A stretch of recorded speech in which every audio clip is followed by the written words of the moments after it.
तर आहे वेगवेगळ्या प्रकारच्या प्लेट्स. त्याच्यामध्ये आहे अकाउंटेशन प्लेट. अकाउंटेशन प्लेट ही अरुंद असते आणि सरळ असते आणि या नॅरो एकदम छोट्या छोट्या प्लेट्स एकमेकांच्या जवळ घातल्या जातात.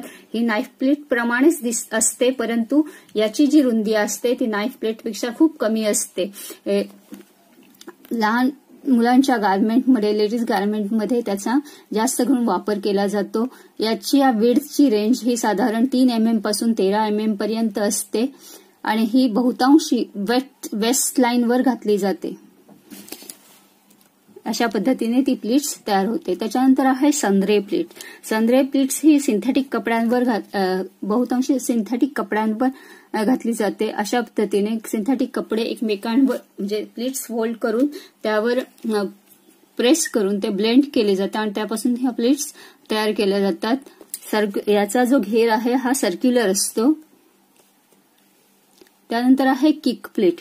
किक प्लेट ही बॉक्स प्लेट प्रमाणेच असते, परंतु बॉक्स प्लेटच्या या वरच्या भागामध्ये शिलाई हा वरील भाग पॅक केलेला असतो आणि त्याच्या खालच्या बाजूला असे त्रिकोणी आकार दिसतो. याला आपण किक प्लेट असं म्हणतो.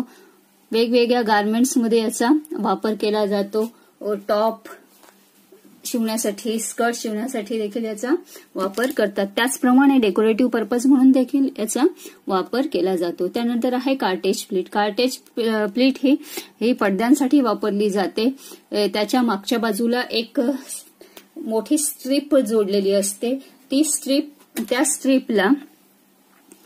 स्ट्रीपला अशा प्रकारे प्लीट्स, राऊंड प्लीट्स तयार करून तिथे जोडल्या जातात आणि ती तयार झाल्यानंतर अशा पद्धतीने दिसते. यासाठी जेवढ्या रुंदीचा आपल्याला पडदा तयार करायचा आहे त्याच्या दुप्पट ते तिप्पट कापड तिथे लागते. त्यानंतर आहे पिंच प्लेट. पिंच प्लेट म्हणजे 3 सिंपल प्लेट्स असतात, त्या एकमेकांना एकाच ठिकाणी बांधल्या जातात आणि अशा प्रकारे ती प्लेट्स तयार होते. या प्लेट्सचा वापर देखील पडद्यांसाठी केला जातो.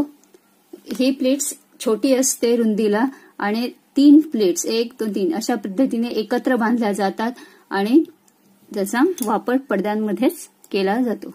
त्यानंतर आहे गॅदर्स.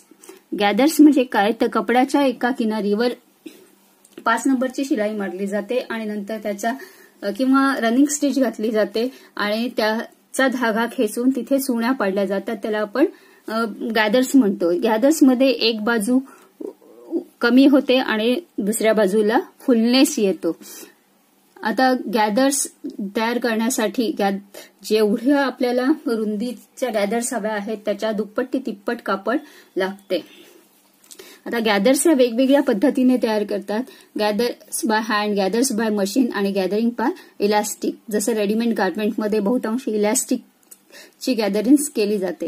हे बघा या पद्धतीने ह्या प्लेट्स या पद्धतीने ह्या गॅदर्स तयार केली जाते.